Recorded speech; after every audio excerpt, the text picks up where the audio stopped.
With UKIP leader Henry Bolton clinging on after having a vote of no confidence against it. Oh, fuck this. Sorry, fuck this. Why are we still talking about this? Why don't we just let them fucking die? Go on, fuck off, UKIP. I'm sick of it. Why am I wasting valuable heartbeats? I have a finite amount of heartbeats left, Tim, before I just fucking die alone, and I'm wasting them talking about UKIP. As if anyone cares anymore. Why do we keep giving them airtime? Balance? What are we trying to balance, Tim? Twats on the end of a spoon? Why should we give them a platform? The only MP they've ever had defected to the Tories after about 4 minutes. They weren't even part of the official Leave campaign, Tim.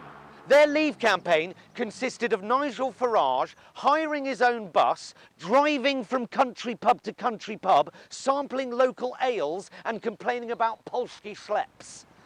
Polski, it's a shop for refugees, Tim. Yeah. My point is, why is the media still obsessed with UKIP? At the start, it was understandable. It was like the funny story at the end of the news, because when it started, UKIP was run by Robert Kilroy Silk and Joan Collins.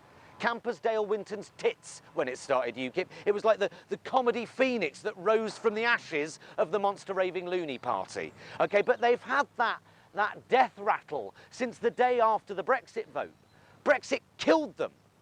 So off Farage fucked, and it's been a disaster ever since. After him, they went all progressive and had a female leader for 18 days. Then they had Nigel Farage back for a bit, in the least hotly anticipated comeback since Ricketts. Then Steve Crowther, and the only thing I remember about him is when he defended a person's right to black up. I'm not pissing with you. Then Paul Nuttall, who described UKIP as the guard dogs of Brexit. Blind people. Guard dogs, not guide dogs, you fucking guard dogs. And then Henry Bolton. He got the job, basically because he wasn't Anne-Marie Waters. Up against that overtly racist bitch, they could have appointed a pint of fucking goose fat, and it would have been more electable. UKIP is dead.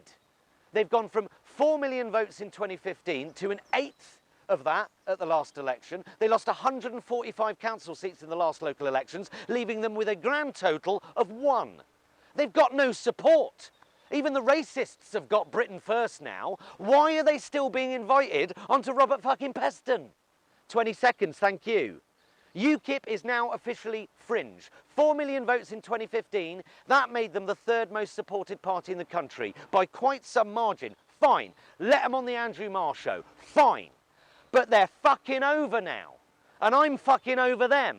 I'm fucking sick of seeing them on my telly. And Nigel Farage should finally fuck off too.